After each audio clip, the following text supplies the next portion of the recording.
과연 우리가 하나님의 자녀로서 본질을 좀 찾고 또 추구하고 또 누리면서 이렇게 살아가고 있는가 하는 이 점을 좀 확인했으면 하는 그런 그 마음이 간절합니다.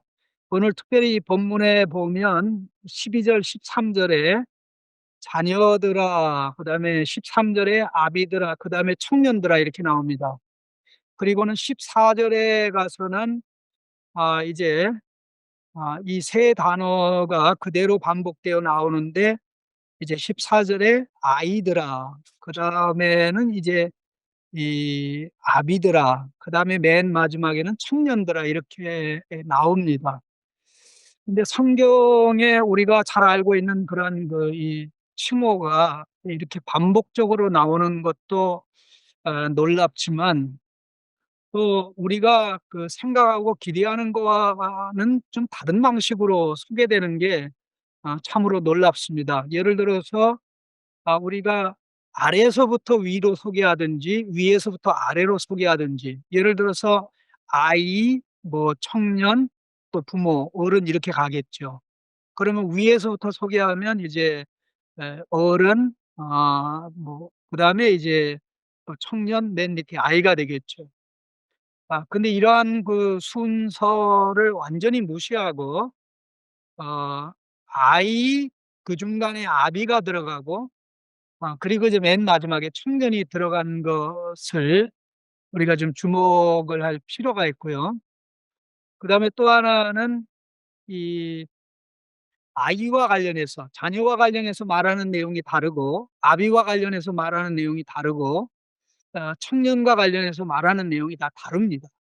이제 그렇게 보면 겉으로 볼 때는 우리가 참 이해하기가 아주 쉬운 그런 건데요. 예를 들어서 뭐 건강한 가정에는 이 세 그룹이 다 있죠.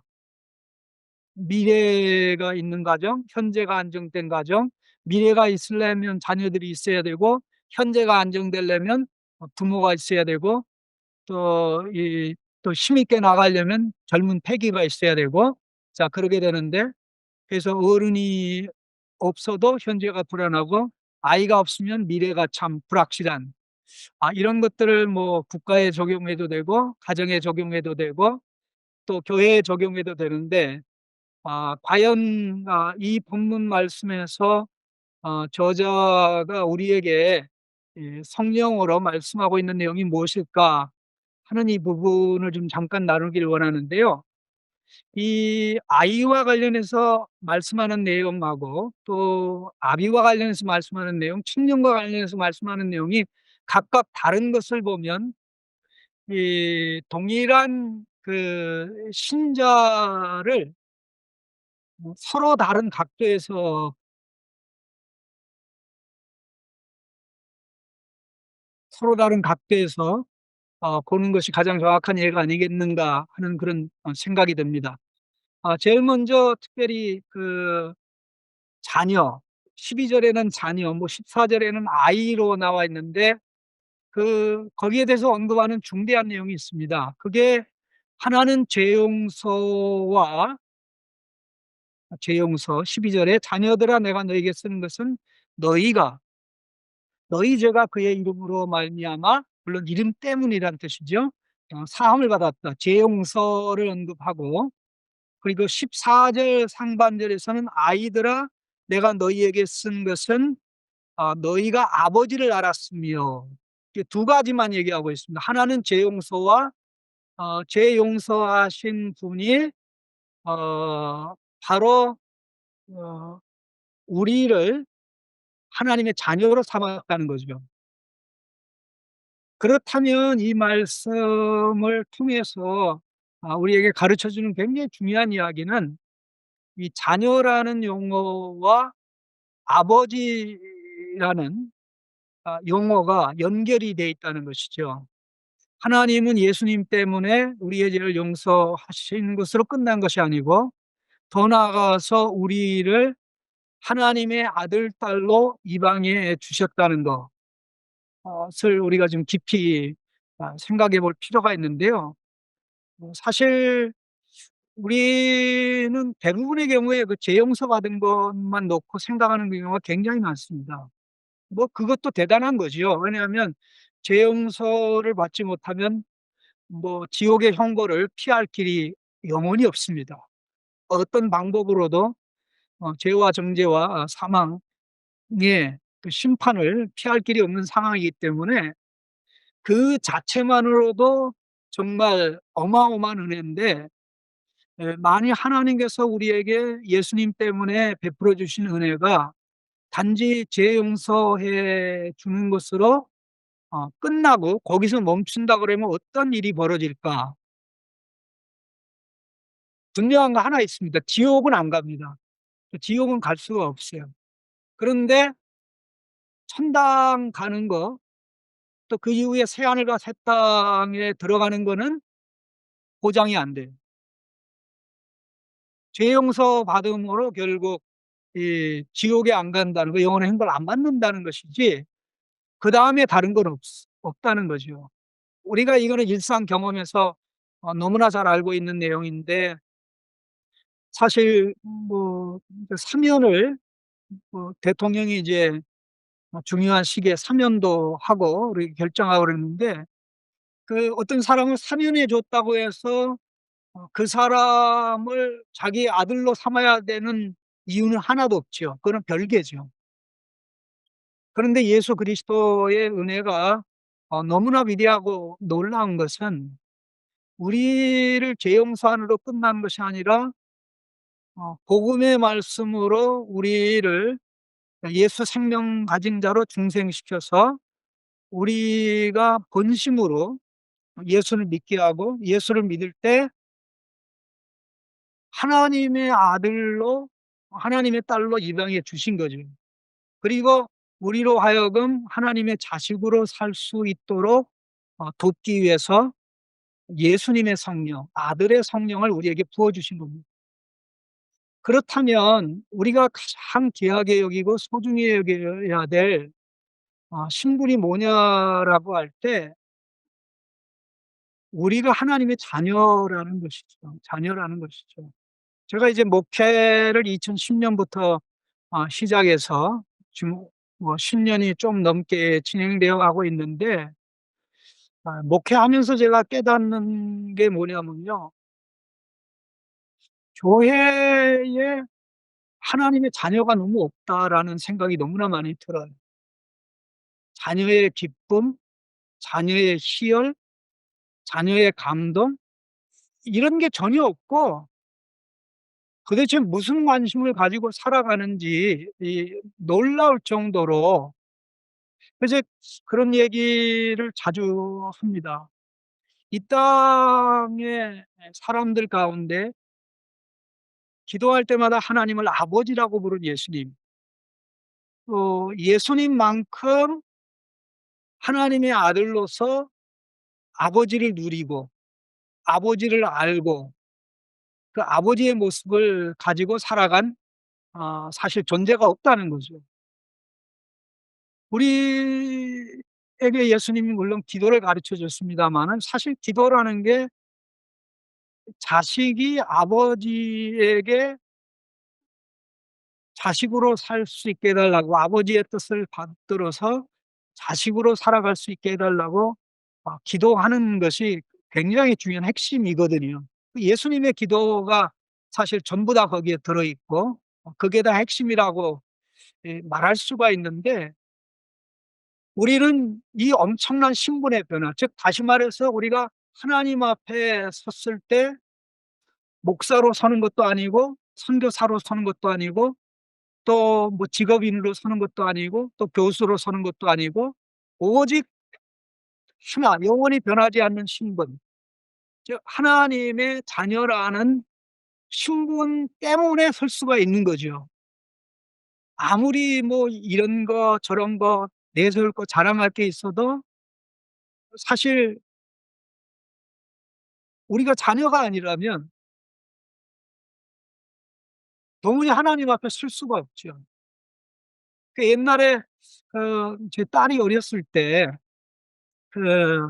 제가 이제 교수하고 그럴 때 뭐 제가 교회에서는 목사고 또 학교에서는 교수고 이렇게 다양한 역할을 하고 그랬는데, 그리고 집에서는 이제 아빠인데, 저는 우리 자녀들이 저를 부를 때 아빠로 불러주길 원했어요.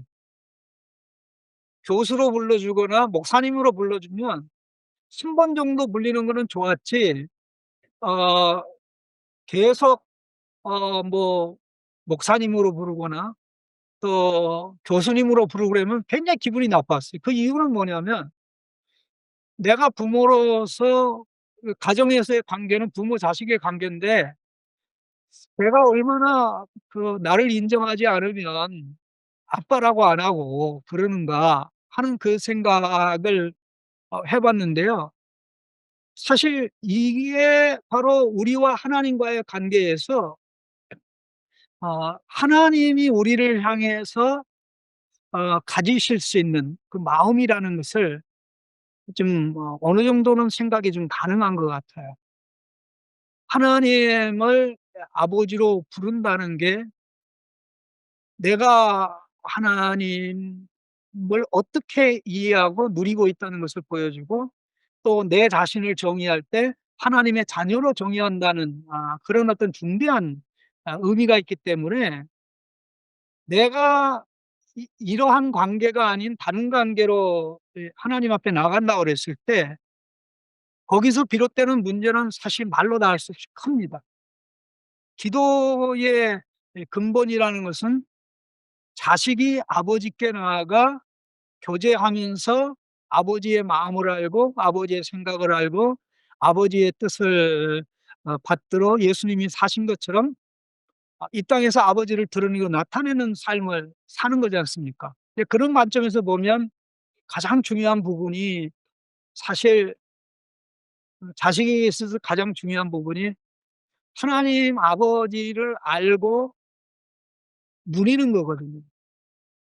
하나님 아버지를 알고 누리는 만큼 이 가정에 대한 열등감, 또 자기 자신에 대한 열등감이 완샷에 날아가는데, 그러한 기쁨과 감격을 가지고 살아가는 상대들이 사실 너무나 좀 작다는 생각이 많이 드는 게 사실입니다. 제가 옛날에 그 제 딸이 어렸을 때 그 한 번은, 아주 어렸을 때입니다. 어렸을 때 얘를 불러놓고 그랬어요. "야, 너 가출해 볼 생각 없냐?" 그랬더니 얘가 얼굴이 벌개지면서 "아빠, 왜 나보고 가출하라고 그래요? 부모님들은 자식들이 가출하면 얼마나 골치 아파하고 싫어하고 경찰서에 전화해 가지고 찾아 달라고 그러는데 아빠는 이상하다고." "아니야, 한번 가출해 봐." 어 그랬더니 "나 절대 가출 안 한다고." 그러는 거 있죠. "너 왜 가출 안 해?" 그러니까 집에서는 모든 게 다 공짜인데, 엄마 아빠가 모든 걸 다 책임져 주는데 내가 집을 왜 떠나가냐고. 내가 집에 있으면 걱정할 것도 없고 염려할 것도 없고 불안해할 것도 없고 초조할 것도 없는데 왜 내 집을 떠나냐고. 나 안 나간다고. 집 떠나가면 내가 일해야 되고 또 사람들이 나를 이용해 먹을 수 있기 때문에 나는 절대 안 나가고, 아빠가 떠밀어도 나는 안 나가니까 그런 줄 알라고. 딸이 그 이야기를 하니까 사실 제 눈에서 눈물이 날 지경이었어요. 참, 나를 부모로 인정해 주는구나. 사실 우리가 지상에서 부모와 자식 간에 누리는 관계를 다 합친 것보다 위대한 누림이 우리와 하나님 아버지 사이에 누리는 누림이거든요. 그러면 과연 이 모든 것을 우리 하나님의 아들, 딸들이 누리고 있냐라고 물어보면 어 생각보다는 퍼센티지가 너무 낮은 거 있지 않습니까? 그래서 어떻게 보면 과연 하나님 앞에 자녀가 있냐라고 물어보면, 예, 이 하나님 앞에 참 자녀가 너무 부족하다 하는 이 생각이 들어가는데, 사실 부모와 자식 간의 관계에서 제가 가지고 있는 그 철칙이, 이 걱정과 염려는 부모가 하는 거지 자식이 하는 게 아니지 않습니까? 저는 목회하면서도 그렇고 여지껏 살아오면서 어 자식이 하나님 아버지 앞에서 걱정하는 것은 아버지를 무시하고 아버지가 챙겨주지 않는다는 것으로 생각하기 때문에 나는 결코 어떤 최악의 경우에도 걱정 안 한다. 그게 제가 지금까지 지켜온 철학이며 원칙인데, 그렇게 해서 하나님 아버지가 실망시켜 주시고 실망케 하고 낙심케 하고 네가 걱정 안 하니까 나도 모르겠다 이런 경우는 단 한 번도 없었거든요. 그런 걸 보면 정말 아버지 하나님이 챙기시고 이끌어가고 네가 나를 믿고 나가니 참 그렇다, 감사하다.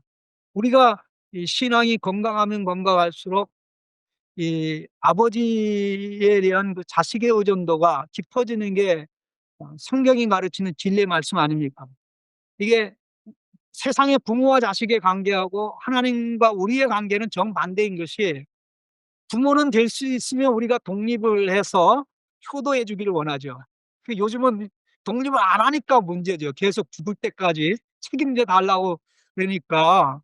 심지어는 그 어떤 뭐 극단적인 경우입니다마는 어떤 자식은 이 부모가 자기보다 더 오래 살기를 원하는 경우도 있어요.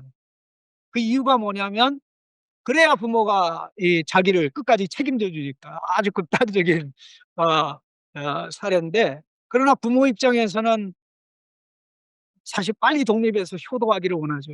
그러나 성경은 어디에서도 하나님이 야 빨리 독립해라 그게 아니라 나 의지해라, 계속 의지해라, 의지해라. 사실 오늘 본문에도 그런 뉘앙스가 나오는데, 그 12절에 자녀들아라는 표현하고 14절에 아이들아, 사실 거의 비슷한 단어지만은 자녀들은 좀 더 성장했고 아이는 좀 더 밑에 나이죠. 그러니까 시간이 가면 갈수록 하나님에 대한 의존도, 하나님을 의지하고 바라보고 하나님에게 속삭이는, 모든 아쉬운 소리는 하나님께만 하는 이 모습. 하나님과 에게 속삭이고 하나님에게 도움을 구하고 아버지 인도해 주세요 하는 이런 그 사람은 하나님으로부터 모든 것을 받아 누리기 때문에 사람에게 아쉬운 소리 안 하거든요. 사람에게 구걸하지 않거든요. 사람에게 정말 아쉬운 소리 하면서 이거 달라 저거 달라 그렇게 사실 하지 않는, 우리는 예수님을 통해서 이걸 뭐 너무나 잘 알고 있습니다. 그래서 우리가 신앙에서 가장 근본적으로 가져야 될 첫 번째가 하나님 앞에서 이 자녀로 살,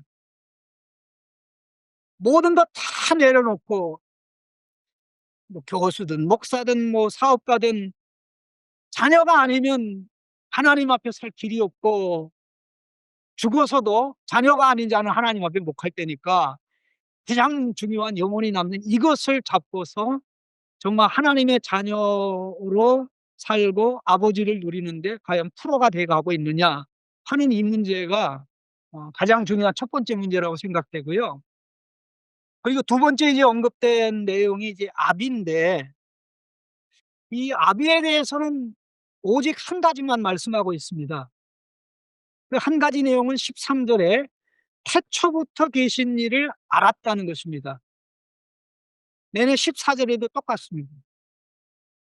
그러면 여기 태초부터 계신 이를 알았다고 할 때 여기에 태초부터 계신 이는 그 1장 1절에 요한일서 1장 1절하고 요한복음 그 1장에 소개된 태초부터 하나님 아버지와 함께 계셨던 말씀 하나님을 가르치거든요.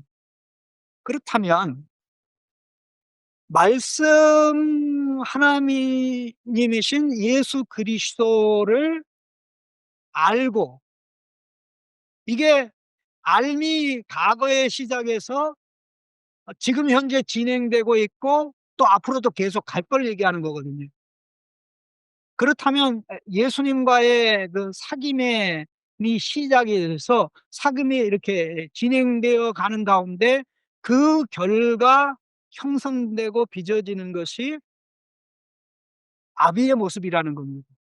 그러니까는 하나님의 자녀인 우리가 예수 그리스도를 알고 사귀고 누리면서 예수님이 보여준, 예수님이 드러내고 나타난 하나님 아버지의 모습을 가지는 것이죠. 자, 이 부분이 굉장히 중요한데요.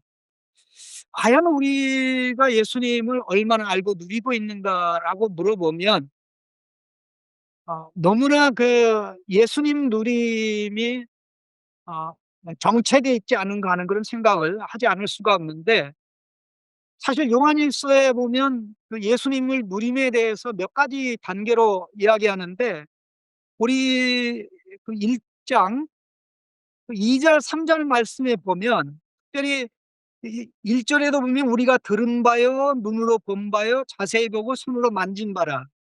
듣고 보고 자세히 보고 손으로 만졌다. 자, 이 듣는 데서부터 시작해서 만지는 거로 나가는데, 이게 점점 더 이 체험이 심화가 되죠. 아마 이 우리 자매분들이 이런 건 더 잘 알 것 같은데, 뭐 이렇게 쇼핑몰 같은 데 가면 일단 보잖아요. 보다가 눈에 탁 들어오면 자세히 보잖아요. 또 자세히 보고 멈추는 게 아니라 또 만져봐야 되잖아요. 또 만져보는 거는 안 되죠. 또 입어봐야죠. 어? 그렇게 나가는데, 그 예수님을 알고 예수님에 대해서 들으면 또 듣고 싶고, 보면 또 보고 싶고, 주목하고 싶고, 그리고 마침내 만지고 싶은, 우리 뭐 그런 얘기 하지 않습니까? 그 요즘은 다들 뭐 결혼을 늦게 한다기보다는 뭐 오래 사니까 늦게 하는 것도 아니죠. 사실 정상적으로 하는 건데, 어떤 그 좀 사귈 만한 사람을 소개를 딱 받았는데, 그 이 딱 한 번 만나보고 '아 나 그 사람 만났는데 참 좋다고. 한 번으로 사귐이 됐다고.' 이렇게 된다면 아주 분명하고 확실한 결론이 있습니다. 절대 결혼은 안 된다는 거죠. 네? 한 번 만나 봤는데 또 만나 보고 싶고, 그 두 번 만났는데 또 만나서 사귀어 보고 싶고, 또 세 번, 네 번, 다섯 번 해도 가면 갈수록 점점 더 깊어지는, 바로 이러한 암과 사귐의 대상이 되는 유일한 분이 예수 그리스도죠.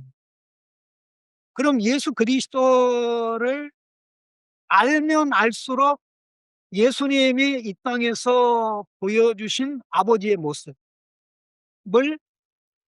우리가 닮아가게 됩니다. 예수님을 닮으면 예수님이 보여주신 아버지의 모습이 우리 속에 형성되는 거죠.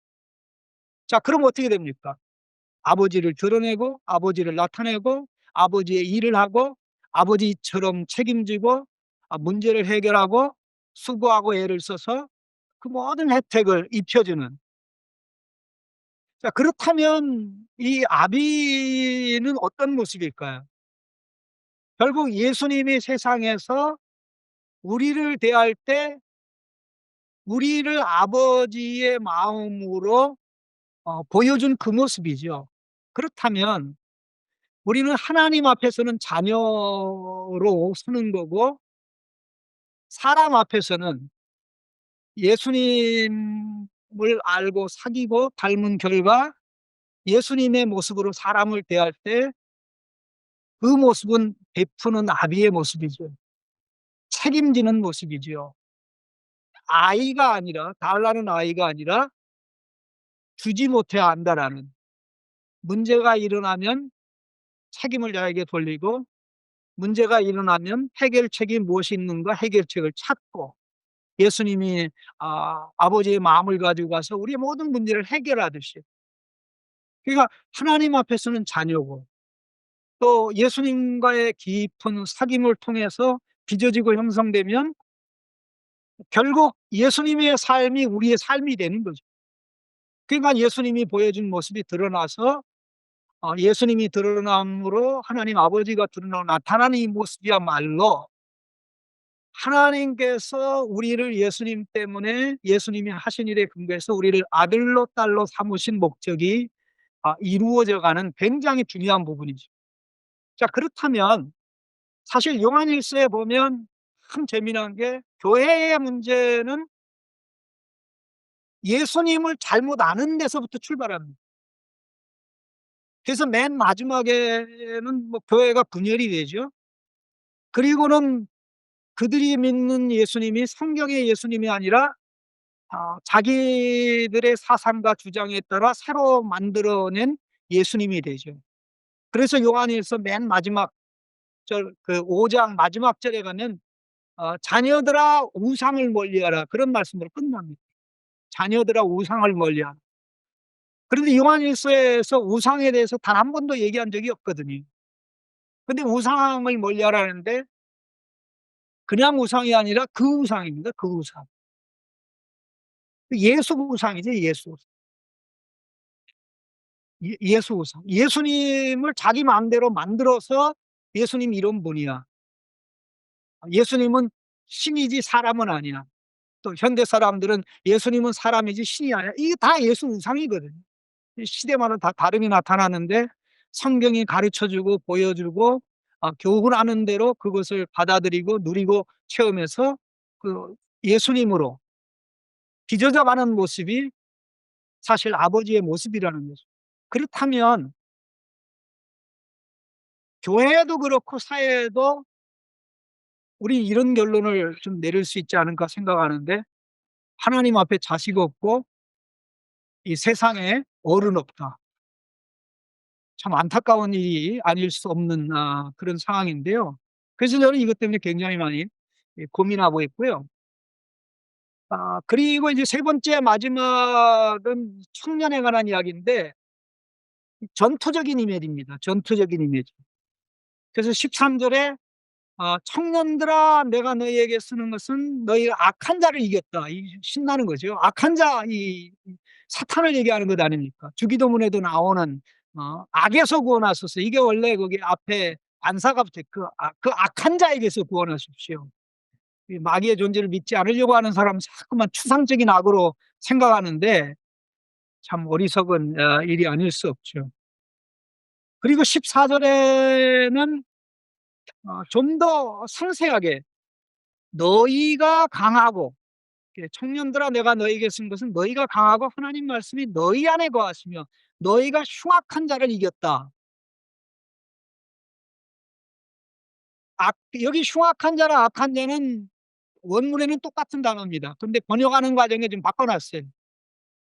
그래서 이걸 가지고 질문하면 악한 자가 더 악합니까? 흉악한 자가 더 악합니까? 라면 흉악한 자가 더 악하대. 원문은 똑같습니다. 근데 어떻게 이겼냐? 그 힘이 어디에서 나오냐?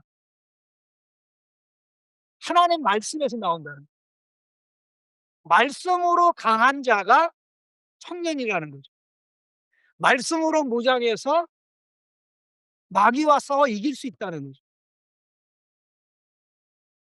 그런데 여기 굉장히 중요한 부분은 이 말씀이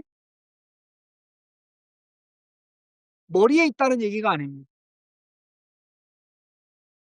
말씀이 안에 있다는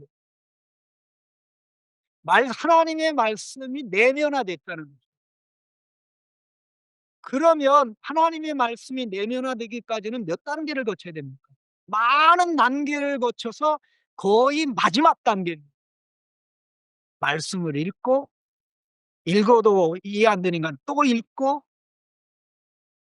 또 이해 안 되니까 읽고 깨닫고 분별하고, 이제 깨달음이 오니까 그걸 가지고 기도하고, 그 한 번 기도한다고 말씀대로 사는 것도 아니잖아요. 또 한 번 기도한다고 그 말씀이 마음 안에 기록되는 거 아니잖아요. 그래서 말씀을 읽고 외우고 묵상하고 기도하고 하는 이러한 반복적인 이 과정의 맨 마지막에 성령의 역사로 되어지는 것이 말씀이 내면화되는 것이죠. 말씀이 우리 마음판에 기록되는 것이죠. 그러니까 하나님의 말씀이 우리 마음판에 기록된 것만큼 하나님 말씀이 우리의 삶의 현장에서 실제적인 힘이 돼서 내 안에 있는 죄를 물리치고 내 밖에 있는 죄를 물리치고 죄의 배후에서 역사하는 어둠의 권세 잡은 자 사단을 물리치며 나아갈 수 있다는 거죠. 우리가 참 하나님의 말씀이 머리에는 어마어마하게 많은데 이 가슴에는 없어가지고 하나님은 사랑인데 이라는 건 머리로는 아는데 가슴에는 사랑이 안 느껴지는 거 있죠. 하나님이 사랑한다는 걸 아는데 가슴에는 안 느껴져요. 예수님이 죽으셨다는 거 머리는 아는데 안 느껴져요. 그거 왜 그런가? 사실 이 말씀이 내면화되는 데까지 나가지 않았기 때문에 그런 것이고, 우리가 참 좋아하는 말씀 가운데 뭐 다 좋아하는 말씀입니다마는 진리를 알지니 진리가 너희를 자유케 하리라, 이 말씀이 있습니다. 저는요, 한 18년 전에 이 말씀이 어느 지역의 산에 갔다가 내려오다가 절을 이렇게 봤는데, 절의 입구에 어 불교 대학 이게 현수막이 붙었는데 "진리를 알지니 진리가 너희를 자유케 하리라." 그렇게 써 있는 거 있죠, 절에. 그걸 보면서 이야, 이 불교인들도 참 '진리를 알지니 진리가 너희를 자유케 하리라.' 하고 열심히 불교를 공부하는구나 하고 좀 웃고 그랬었는데요. 사실 예수님이 말씀하신 진리를 알지니라고 할 때 이거는 머리로 아는 것을 얘기하는 거예요. 그래서 여러 단계를 거쳐서 하나님의 말씀이 우리 안에 내면화되는 것. 요한복음 8장 31절 31절에 보면 그 내용이 그대로 나와 있어요. 우리는 그냥 요 내용만 외워버리니까 뭐 알면 자유, 알면 자유. 천만의 말씀. 알면 교만해지지 자유가 오지는 않거든요. 아는 거로 끝나는 경우 교만해지는 걸 우리는 너무나 많이 봤어요. 또 저 자신도 그렇고요. 여기서는 너희가 성경을 열심히 읽으니까 강하다, 묵상하니까 강하다, 성경 말씀 가지고 기도하니까 강하다, 그런 이 모든 것을 다 합치고 합쳐서 맨 마지막에 성령이 역사하셔서 말씀이 내면화돼요. 새 언약의 본질적인 내용인 하나님의 말씀이 우리 마음판에 기록돼서 그것이 우리의 인격이 되고 사상이 되고 삶의 내용이 되는, 이런 것을 말씀한다는. 그렇다면 결론적으로 말씀드리면 이 세 가지는 하나 신자가 영원히 동시적으로 추구해야 될 신앙생활의 좀 본질이라고 생각해요. 하나님 앞에서 자녀로 내가 오늘도 살아가고 누리고 있는 것.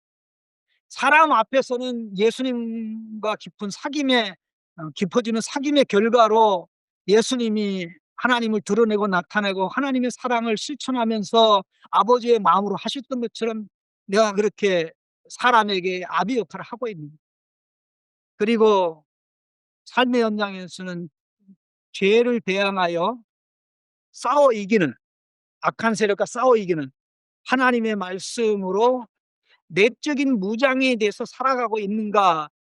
라는 질문을 해보면 이것은 한 번, 두 번 해야 될 것이 아니라 평생 우리가 신앙의 본질로 하나님 앞에서는 자녀로, 사람에게는 베푸는 어른으로, 삶의 연장에서는 죄와 싸워 이기는 말씀으로 된 청년으로 이렇게 살아가는 아주 단순한, 하나님 앞에서 아비로, 사람 앞에서는 베푸는 어른으로, 예수님 닮은 어른으로, 아비로, 또 말씀으로 무장된 정말 강한 청년으로 죄와 싸워 이기는, 이게 이 성경이 말하는, 요한일서뿐만 아니라 성경 전체가 말하는 핵심이라고 해도 과언이 아닌 줄로 압니다.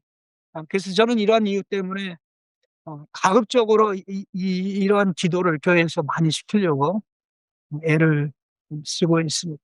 그래서 오늘 같이 기도하는 가운데 참 아주 이런 단순한 본질을 심화하는 삶으로, 반복 학습해서 심화하는 삶으로 나가는 것이 우리가 지금 신학교에서도 그렇고 교회에서도 그렇고 추구해야 될 그런 내용이 아닌가 하는 그런 생각이 듭니다.